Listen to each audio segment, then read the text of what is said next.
warahmatullahi wabarakatuh. Allahumma sholli ala sayyidina Muhammad wa ala sayyidina Muhammad. Sallallahu alaihi wasallam. Mohon maaf Bu ya, di luar tema. Saya ingin menanyakan gimana hukumnya seorang laki-laki muslim menikahi yang ingin menikahi wanita yang masa lalunya kelam gitu. Wanita gimana? Wanita gimana? Masa lalunya kelam Bu ya, dahulunya dia pernah berzina gitu. Gimana penjelasannya? Terima kasih. Assalamualaikum warahmatullahi wabarakatuh. Assalamualaikum warahmatullahi wabarakatuh.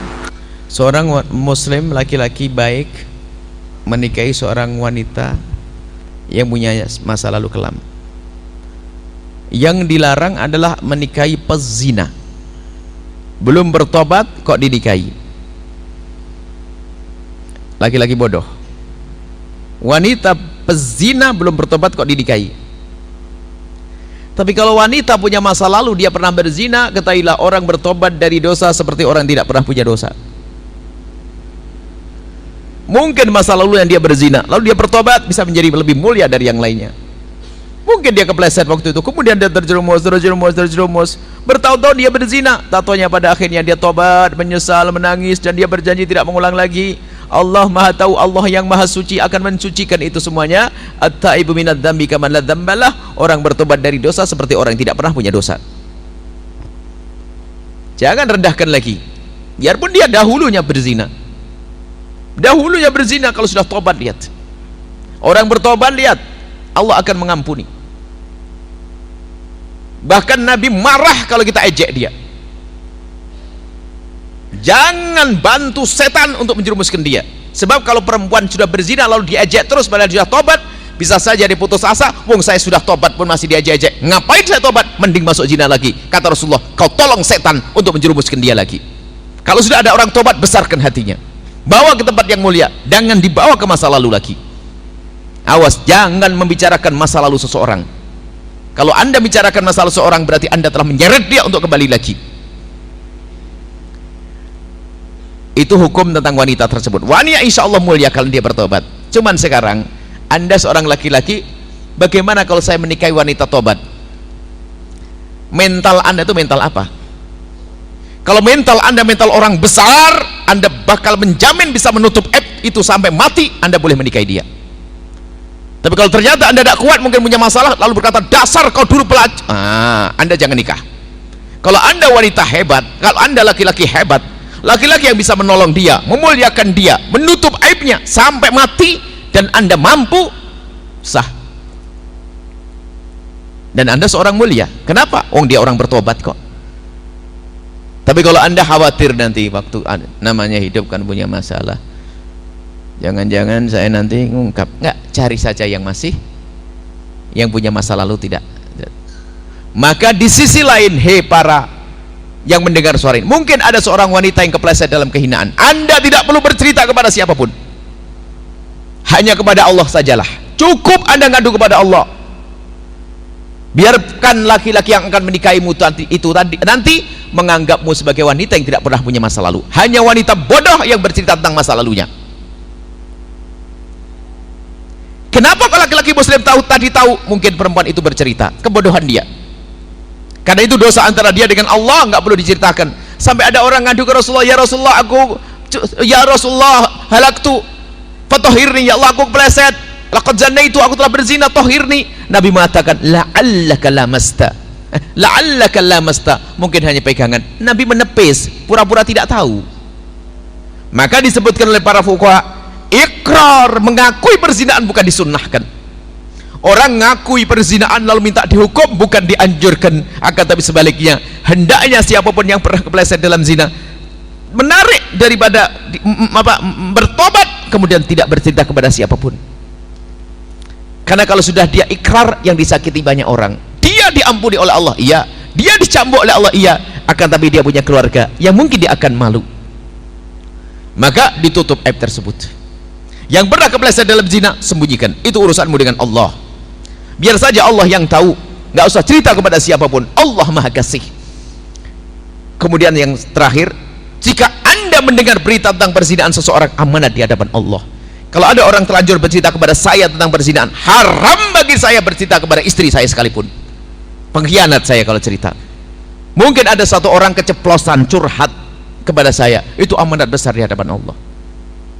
Dan saya tidak boleh bercerita kepada istri saya, orang terdekat saya. Kalau saya bercerita, saya menggunjing.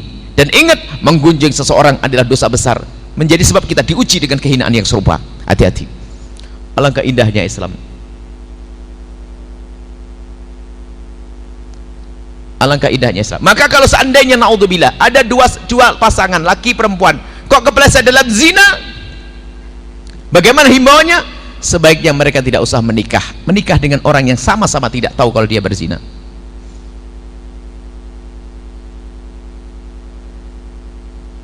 Biar aman. Karena apa? Kalau dia menikahi orang yang pernah dizinainya, takut ada waswas setan. Wong orang tidak takut. Mungkin dia menjadi orang baik yang satu, dua-duanya menjadi orang baik, tapi kadang setan berbisik, ya kamu tobat, tapi belum tentu pasanganmu itu tobat. Jangan-jangan dia zina kepada orang lain. Wong selagi orang berani berzina sekali, kan mungkin zina 10 kali. Oh, akhirnya waswas terus. Paling enak adalah menikah dengan orang yang tidak tahu tentang masa lalu Anda. Dia akan muliakan Anda dengan maksimal. Dan jangan menjadilah perempuan bodoh, jangan jadi laki-laki bodoh bercerita masa lalu maksudnya pengen rayu. Dan ini kejadian betul.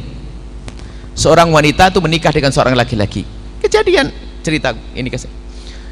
Menikah dengan seorang laki-laki, ini pentingnya masalah ini, harus ada ilmunya. Menikah dengan seorang laki-laki, subhanallah, laki-laki sangat menyayangi, mencintainya. Rupanya wanita ini tersanjung luar biasa karena suaminya sangat baik. 6 bulan berjalan, 6 bulan, tiba-tiba sang perempuan ini tiba-tiba nangis di bangkuan sang suami, minta maaf. Kenapa? Maafin saya bang, maafin saya. Kenapa? Saya itu abang baik banget sama saya. Alhamdulillah, saya nggak pantas jadi istri abang. Oh enggak, kamu baik kok. Padahal istri ini baik-baik saja menurut suaminya, pengabdiannya, pelayanannya baik-baik. Cuman merasa tersanjung dengan dia bodoh, merasa tersanjung, dia bodoh perempuan ini. Dia nangis depan suaminya bingung, kenapa sih saya nggak pantas jadi istri abang? Nggak pantas gimana? Oh, kamu baik, kamu solehah, kamu masya Allah nemeni sholat, tahajudan segala macam. Iya bang, saya merasa tidak pantas. Nggak pantas, kenapa nggak pantas? Abang bisa nerima saya apa adaku? Iya terima, kamu istri saya, gimana tidak aku terima? Bener bang. Iya kamu istri saya, itu maksudmu gimana sih, ada apa sih? Bang, bener abang, maafin saya. Ya saya maafin, ada apa dengan kamu? Cerita dulu waktu aku kelas 2 SMA, ini sudah selesai kuliah padahal. Waktu saya kelas 2 SMA Bu ya, abang, kenapa? Tapi abang bisa nerima saya? Ya saya terima, kamu istri saya tuh, ada apa sih? Dulu waktu saya kelas 2 SMA, saya punya kawan dekat bang, inilah yang menghantui saya seolah-olah mengkhianati abang terus. Abang baik banget, saya merasa berdosa kalau tidak saya sampaikan ke abang. Sampaikan apa? Dulu waktu saya kelas 2 SMA punya pacar, kemudian saya melakukan hubungan. Perempuan itu dipeluk oleh sang laki-laki itu, setelah dipeluk sesaat kemudian dilepas. Pulang kau. Nggak kukira loh kan, nggak mampu laki-laki itu melihat seperti itu karena bodohnya perempuan. Kenapa bercerita? Wong sudah Allah ampuni kok. Bodoh dia, dan bodoh dia, dan bodoh dia. Saya tidak ingin ada wanita bodoh. Jangan ceritakan kepada siapapun dari bangsa manusia. Manusia tidak bisa mengampuni, manusia hanya bisa mengejek dan merendahkan. Yang mengampuni hanya Allah. Ini ilmu harus dihadirkan oleh para ustadz. Ini ilmu. Banyak orang tobat susah karena apa? Wanita itu kalau mau tobat, orang berzina tobat itu berat kalau tidak cara menyembunyikan. Contoh, wanita pengen tobat tapi sudah diketahui kalau dia pezina di kampungnya, setiap orang anggap dia pezina, padahal dia sudah tobat, berat dia tobat. Makanya dalam syariat hukuman zina taghribu amin, diasingkan 1 tahun biar orang lupa cerita masa lalunya, atau hijrah ke tempat lain biar orang tidak tahu kalau dia pernah berzina. Ini ilmu ini, awas, hati-hati. Dan jika anda mendengar berita perzinahan seseorang, tutup, jangan ceritakan kepada siapapun. Hati-hati, Allah akan berikan hukuman kepada anda kalau anda bercerita tentang zinanya seseorang. Biarpun artis, saya tidak punya urusan. Ada artis punya kasus perselingkuhan gini-gini, saya tidak mau komentar. Bener ndaknya saya nggak tahu, minta maafnya susah, saya tidak pernah ketemu dia, saya tidak pernah duduk sama artis. Jangan tanyakan tentang artis. Ada ngapain? Apalagi menfitnah ustadz selingkuh, Habib melakukan. Dosamu segede apa itu? Asal orang saja nggak boleh. Kita pernah dulu Ustaz Zainuddin Anjab di fitnah. Akhir-akhir waktu itu Habib Rizik difitnah ulama, jangan ikut-ikutan. Naudzubillah, jangan cari dosa. Inilah ilmu, harus ada ilmu. Semoga Allah menjauhkan kita dari zina, dan semoga Allah menjauhkan kita dari menggunjing pezina. Dan siapapun yang pernah kepleset dalam zina, semoga Allah beri tobat, pengampunan, beri kesadaran, sehingga tidak akan terjerumus lagi, sehingga semuanya mulia di dunia dan mulia di akhirat. Wallahu a'lam bissawab.